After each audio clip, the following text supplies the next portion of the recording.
ध्यानाभ्यास के लिए कृपया अपने नेत्रों को बंद कर लीजिए। अपना मुख अपनी ओर कीजिए। अपने अमूर्त शरीर का एहसास कीजिए। हम सब ये मानते हैं कि हम मूर्त शरीर लेकर नहीं आए थे और लेकर भी नहीं जाएंगे। हम अपने स्वभाव से अरूपी हैं और हमको ही सुख दुख होता है, इसलिए हम सुख स्वभावी हैं। मूर्त पदार्थों को सुख दुख नहीं होता है। इतना केवल हम मानते ही हैं पर आचरते नहीं हैं। कुछ समय के लिए ही आप अमूर्त के रूप में आचरण करिए। यदि आप अरूपी होते तो क्या कर पाते?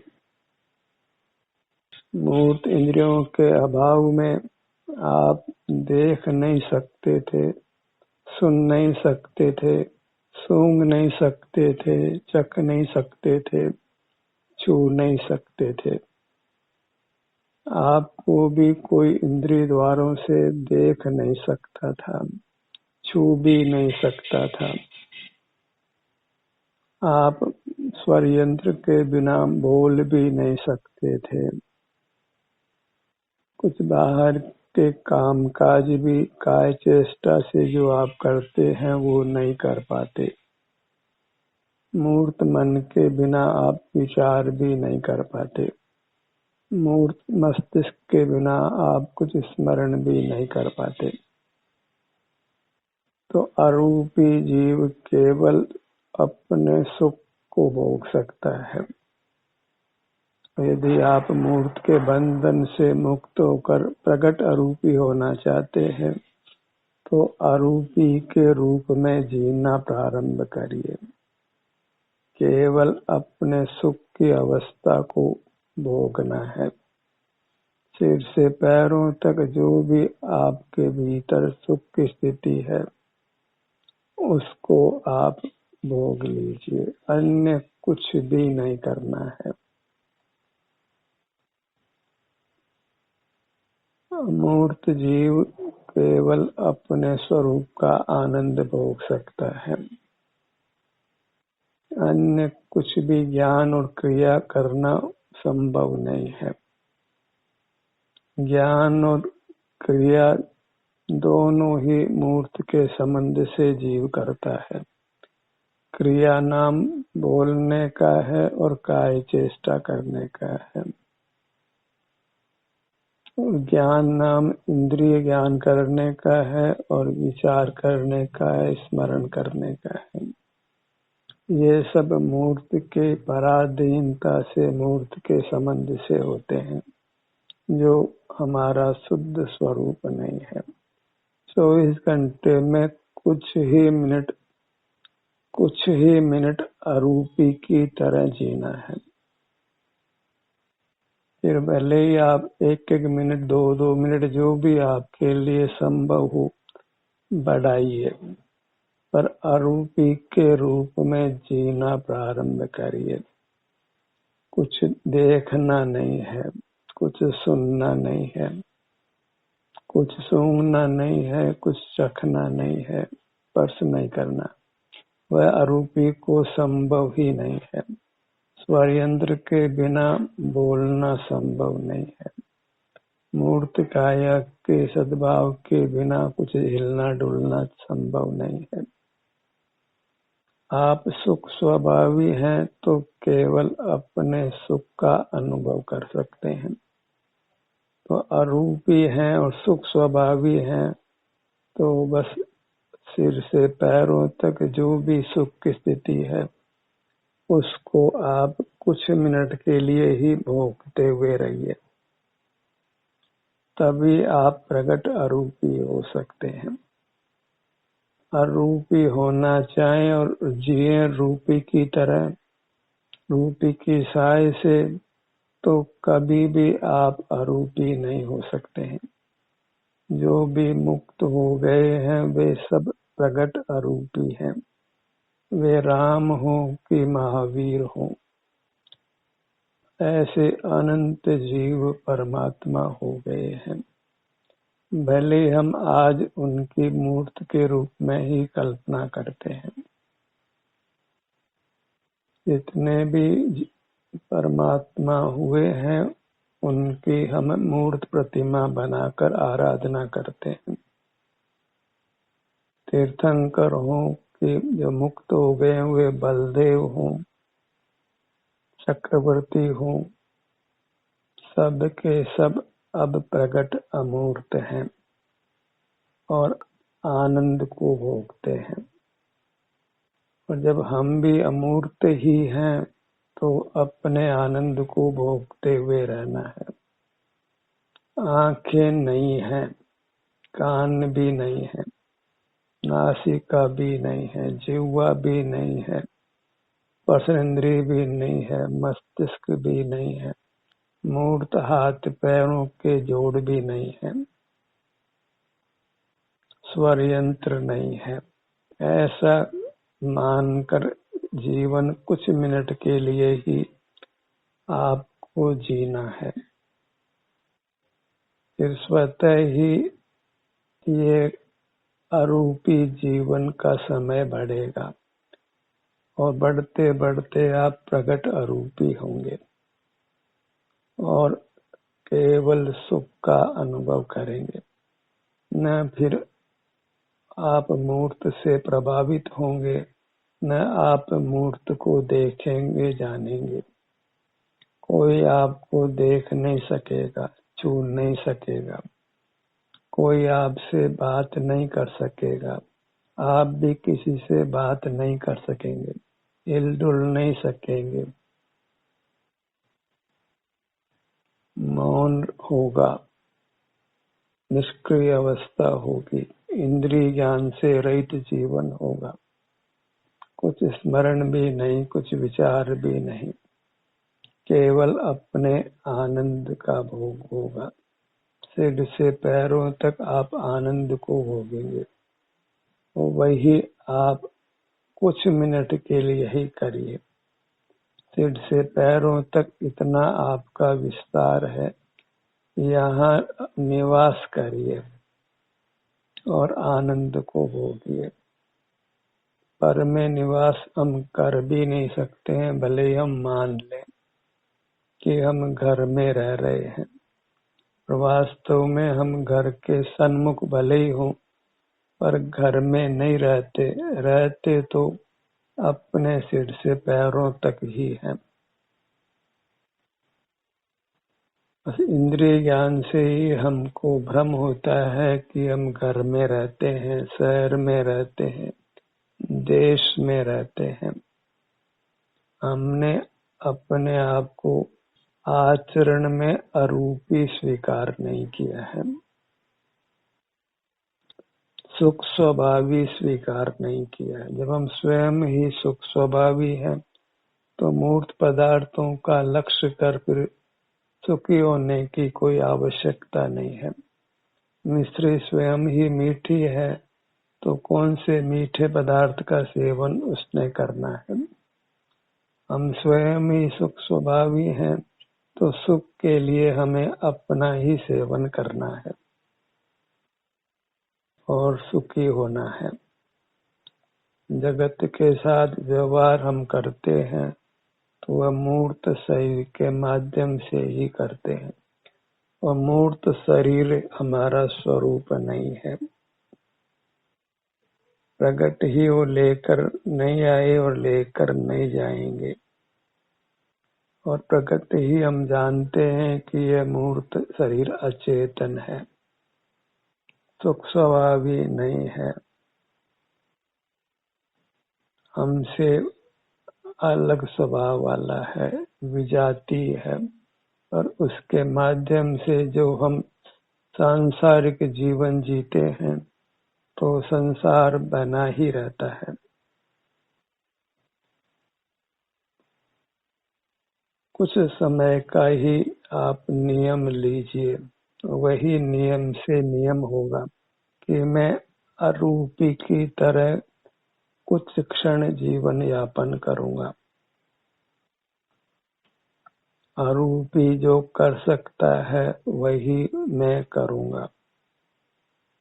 मूर्त काया नहीं है, तब क्या मैं कर सकता हूँ, वही करना है। जो अमूर्त है वह केवल सुख स्वभावी होने से उसमें सुख का परिणाम होगा, सुख का ही वह भोग करेगा, और वह सुख वैसे नहीं होगा क्योंकि वह विषय का लक्ष्य नहीं होगा। विषय का लक्ष्य मूर्त इंद्रियों के माध्यम से होता है। जब मूर्त इंद्रिय ही नहीं है तो मूर्त का लक्ष्य भी नहीं है, तो मूर्त सुख भी नहीं है। मन भी नहीं है तो विचार भी नहीं है, मस्तिष्क नहीं है तो स्मृति भी नहीं है।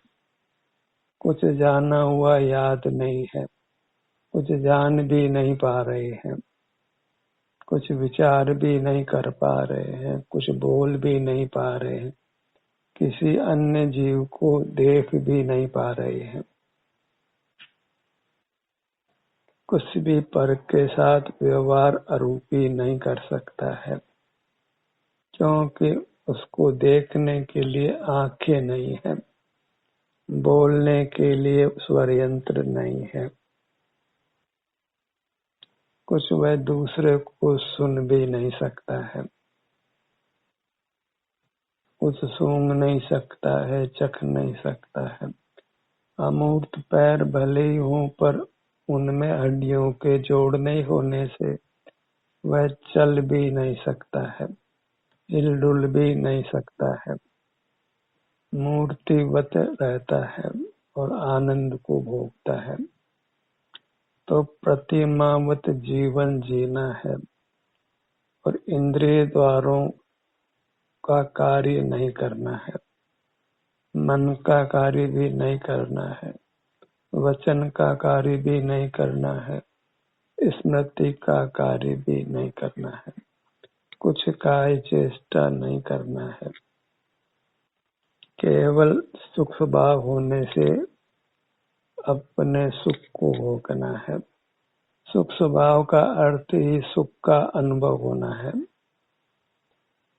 जो आपका विस्तार है अरूपी सिर से पैरों तक इस मूर्त शरीर के बराबर, यहाँ जो सुख का अनुभव होता है अरूपी जीव को, क्योंकि वह सुख स्वभावी है, तो उस सुख का ही आपको अनुभव करते हुए रहना है। यहाँ पर का लक्ष्य नहीं है तो कोई विकल्प नहीं, कोई आकुलता नहीं, न फिर खाना बनाना है न खाना है, न कपड़े पहनना है, न कुछ अखबार पढ़ना है, न किसी से बात करनी है, न किसी को सुनना है, न कुछ चलना है, न कुछ खेलना है, कुछ भी काय चेष्टा नहीं करना है। ऐसा जीवन जो परमात्मा रूप है उसको कुछ क्षण के लिए ही जीना है। कुछ क्षण भी आप वैसा जी लेंगे तो आपको ऐसी सुखानुभूति होगी कि आपका सुख बढ़ता ही जाएगा। फिर केवल आप अपने सुख को ही भोगते रहेंगे। सब कुछ बहिर्मुख चेष्टाएं समाप्त होंगी, आप परमात्मा होंगे। तो अरूपी होने का बीजारोपण तो करिए, क्योंकि बिना बीज के वृक्ष नहीं होता है, फल भी नहीं आते हैं। तो मुक्ति रूपी फल के लिए मुक्ति का बीज तो बोना है। अपने आप को अरूपी स्वीकार करिए, सुख स्वभावी स्वीकार करिए। मेरे में स्पर्श नहीं है, रस नहीं है, गंध नहीं है, वर्ण नहीं है, शब्द का कोई विकल्प नहीं है, स्मृति भी नहीं है। मूर्त नहीं होने से काय चेष्टा नहीं है, स्वर यंत्र नहीं होने से कुछ बोलना नहीं है। ऐसा अपना स्वरूप स्वीकार कर और आनंद रूप अपने को स्वीकार कर, जिसको आनंद का ही भोग होता है, ऐसा मैं अरूपी तत्व हूँ। आनंद को ही भोगने वाला, आनंद भोजी, और आनंद को भोगते रहना है। ऐसा यदि आप पल भर के लिए भी करना प्रारंभ करें तो आपको अद्भुत सुख होगा, अनुपम सुख होगा, अनुपम शांति का भोग होगा। उस सुख के लिए फिर स्वतः ही आपका प्रयत्न होने लगेगा।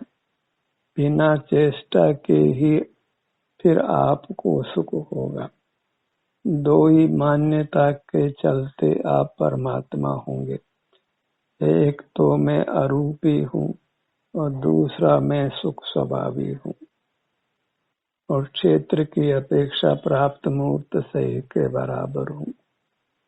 इतना स्वीकार करिए और इसको आचरिए। केवल विकल्प रूप स्वीकृति से कुछ बात बनने वाली नहीं है। जैसा माना है वैसा यदि आप आचरण करते हैं तो यह माना जाएगा कि आपने वैसा माना है। नहीं तो मन में कुछ, वचन में कुछ और काय में कुछ, आप मायाचारी ही होंगे। आपको माया रहित होना है। जैसा आप मानते हैं वैसा ही आपको आचरना है। मान्यता के विरुद्ध आचरण नहीं करना है। जैसे ये माना गया है कि लोक में धर्मास्तिकाय है, अधर्मास्तिकाय है, आकाश है, कालाणु है, अनेकों अमूर्त सिद्ध परमात्मा है। तो ये सब कुछ भी इंद्रिय ज्ञान नहीं करते, मन से कुछ विचार नहीं करते, कुछ बोलते भी नहीं है, कुछ काय चेष्टा भी नहीं करते हैं, कुछ स्मरण भी नहीं करते हैं। ऐसे ही जीवन का आप प्रारंभ करिए, पल भर ही करिए, अभी करिए। सिर से पैरों तक ये आनंद है, इसको भोगिए। ठहर जाइए कि मूर्त शरीर की कोई चेष्टा नहीं करना है, मूर्त शरीर का आश्रय नहीं करना है। अन्यथा तो यह मूर्त शरीर मिलता रहेगा और छूटता रहेगा और हम दुख पाते रहेंगे। अरूपी और सुख स्वभावी मानकर अपने सुख को केवल भोगिए, जो सिर से पैरों तक है। केवल अमूर्त और आनंद भोजी होकर रहिए। सिर से पैरों तक ये सुख स्वभाव है, इसको भोगिए। अन्य कुछ भी नहीं करना है, क्योंकि मूर्त के संबंध के बिना वह सब कुछ आप नहीं कर सकते हैं।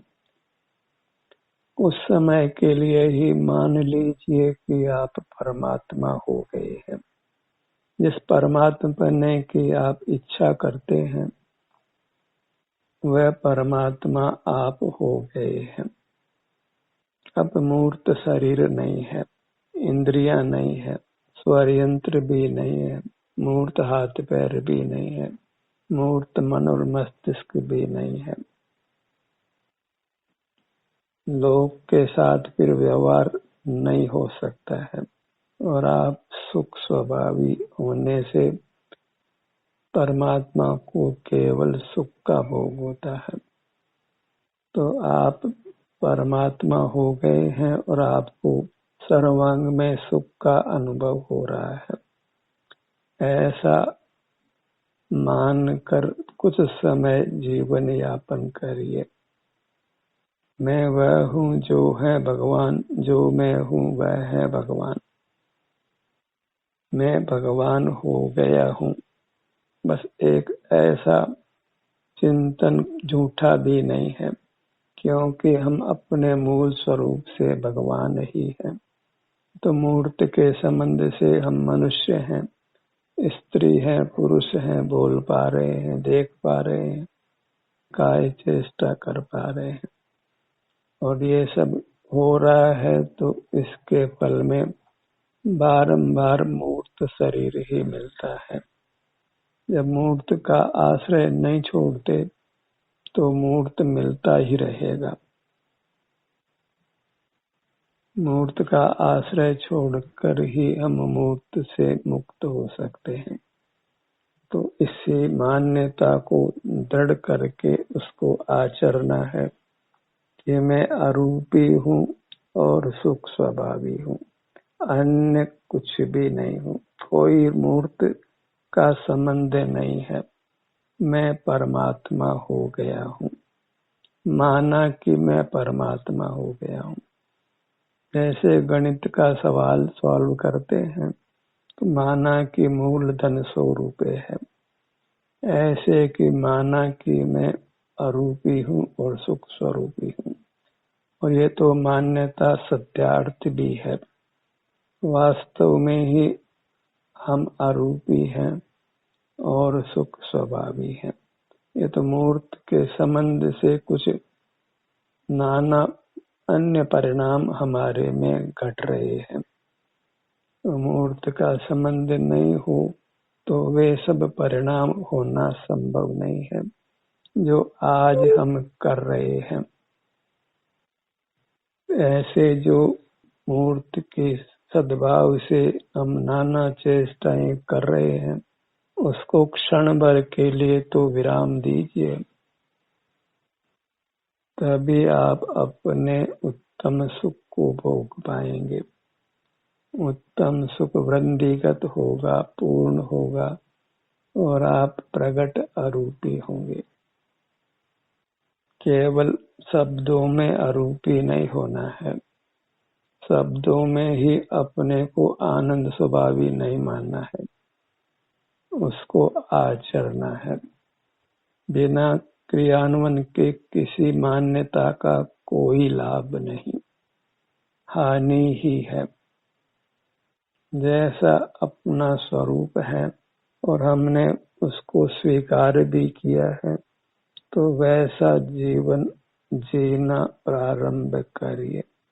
इसी क्षण से करिए, पल भर के लिए ही करिए, और जो उत्तम सुख जो आपका स्वरूप है वह अभी आपको व्यक्त होकर अनुभव में आएगा।